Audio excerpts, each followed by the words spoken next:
নমস্কার বন্ধুরা, কেমন আছেন? আশা করি সবাই ভালোই আছেন।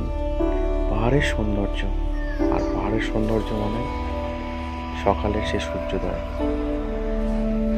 দেখুন, কার না ভালো লাগে? খুব সুন্দর। তাই ক্যামেরা বন্দি না করে পারলাম না। দেখতে থাকুন। টাটা।